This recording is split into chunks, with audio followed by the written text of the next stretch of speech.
Alhamdulillah, pagi hari ini kita masih dikendarai, naik kendaraan keberkahan karomah dari guru agung kita.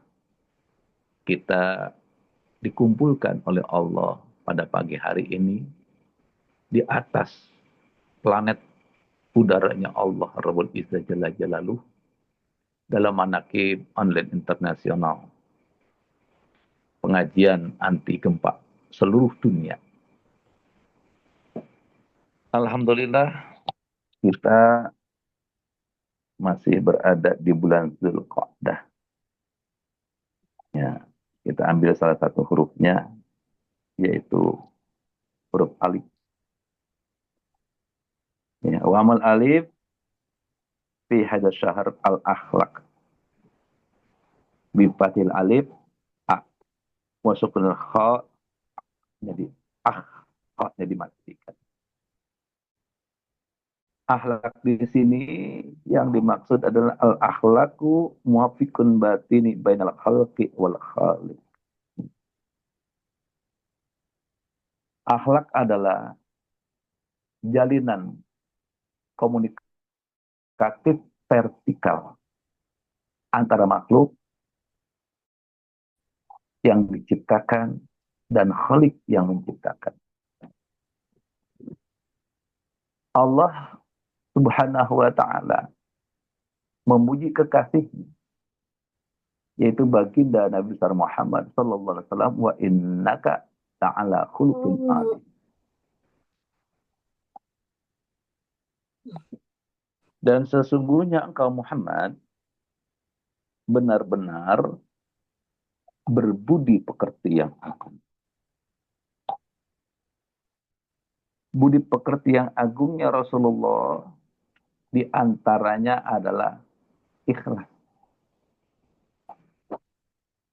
Ikhlas ini pun dikatakan al-amalul qalbi. Amal qalbu, amalnya hati, sebagai rukun dasar untuk beribadah kepada Allah. Asasun min arkanil ubudiyati lillahi subhanahu wa ta'ala. Di dalam kitab Nahjul Balaghah, Sayyidina Ali Karamallahu wajhah radhiyallahu anhu berkata,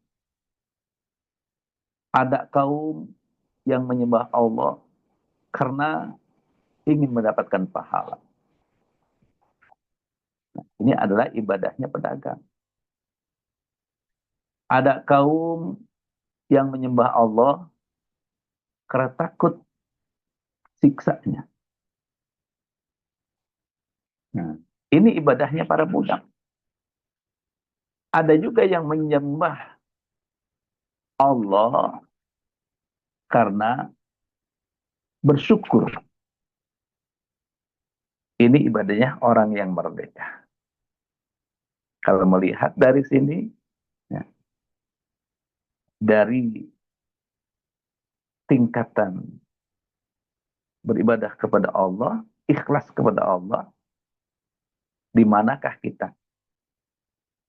Apakah kita beribadah kepada Allah karena ingin mendapatkan pahala?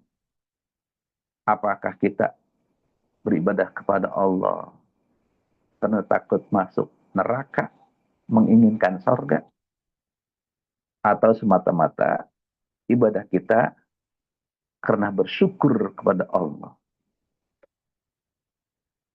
Nah, sedangkan ikhlas menurut Imam Ghazali ada juga sama 3 tingkatan. Yang pertama itu ikhlas karena Allah. Yang kedua ikhlas untuk Allah. Dan ketiga ikhlas milik Allah. Ikhlas karena Allah, melakukan amal kebaikan semata-mata karena mengetahui sesungguhnya ikhlas itu adalah perintah Allah. Sebagaimana firman Allah, wa ma umiru illa liya'budullaha mukhlishina lahud-din hunafa. Tapi kadangkala orang yang ikhlas karena Allah ini ada kalanya turun naik. Ketika dia bersodakoh umpamanya. Dan orang yang disodakohkan itu, yang diberikan itu, tidak berterima kasih. Tidak bersyukur. Nah, kadangkala orang yang bersodakoh itu akan menjadi lemah. Artinya, karena orang yang diberikan itu tidak bersyukur, tidak berterima kasih, maka akhirnya bantuannya tersebut dia stop. Meskipun dia tidak pernah berhenti untuk memberikan sedekahnya kepada orang lain. Tapi dia berhenti memberikan sedekah kepada orang yang tidak berterima kasih dan tidak pernah bersyukur.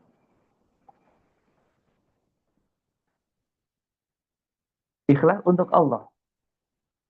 Beribadah bukan untuk memenuhi suatu keinginan. Tetapi karena rasa syukur, rasa terima kasih, karena merasakan telah mendapatkan nikmat dari Allah. Baik sedikit ataupun banyak. Tapi kadang-kala ikhlas seperti ini pun ada turun naiknya. Ketika dia mendapatkan satu nikmat, dia beribadah.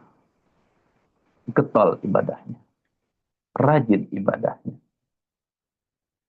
Tapi ketika lama dia merasa tidak mendapatkan satu kenikmatan dari Allah, maka ibadahnya menurun. Dan ikhlas milik ya Allah, yaitu ikhlas yang tidak bercampur dengan hal lain. Murni, seperti ketika seorang hamba mengucapkan kalimat tauhid, kalimatul ikhlas, di dalam hatinya tidak bercampur dengan sesuatu yang lain, atau tidak bercampur dengan satu keinginan. Dan ini tetap istiqomah.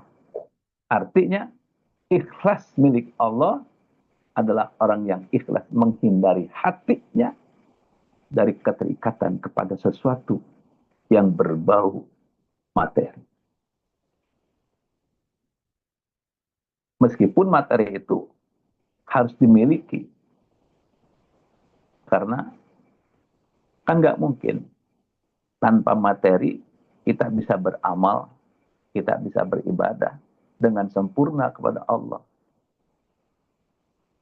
Masuk surga harus ada materi yang mencukupi. Seperti apa yang diungkapkan oleh guru kita. Ya. Yang diungkapkan oleh lisan guru agung. Kalau sudah ditalkin, banyak duit. Wajib kali itu. Maksudnya ibadah haji ke Mekah. Untuk mencium batu hitam. Ya. Nah, sedangkan membutuhkan, ya mencium batu hitam saja, membutuhkan tiun. Bahkan zaman sekarang, mati saja, kudu punya duit.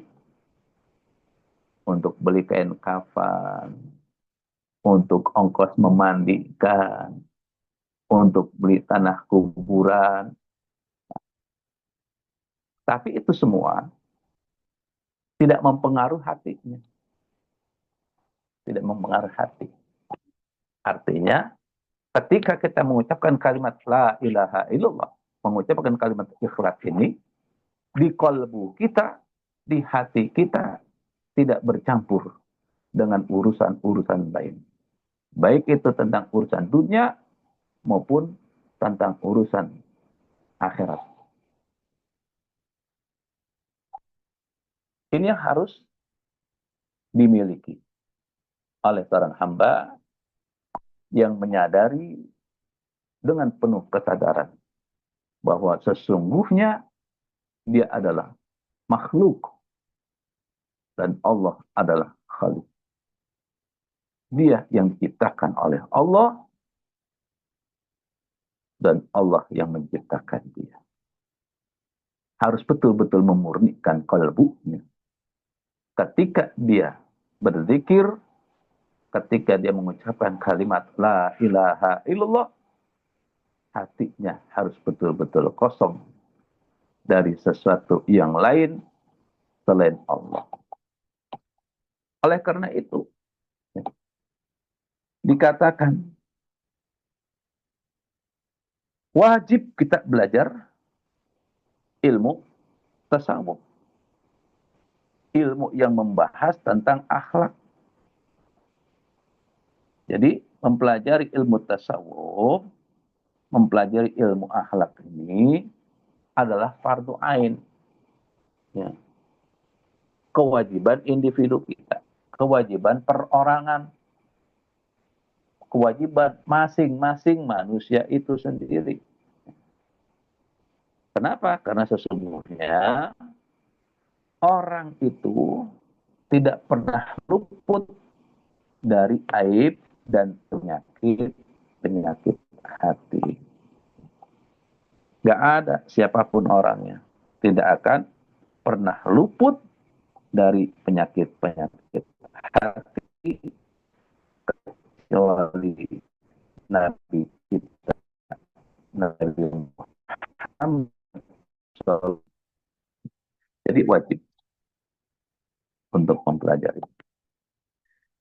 Imam Syadzali, beliau juga pernah berkata, pernah menyampaikan, barang siapa yang tidak bersegera kepada ilmu kami, ilmu tasawuf ini yang dimaksud, maka ia akan mati dengan membawa dosa-dosa besar. Ya, sedangkan ia tidak merasa bahwa belajar ilmu tasawuf itu adalah kewajiban dirinya. Nah, jadi kita betul-betul harus hati-hati. Mengajarkan kepada anak kita, mengajarkan kepada keluarga kita, menganjurkan, mewajibkan mereka untuk mempelajari ilmu tasawuf setelah anak-anak kita, keluarga kita telah balik. Artinya setelah umur sampai menunjukkan kedewasaan.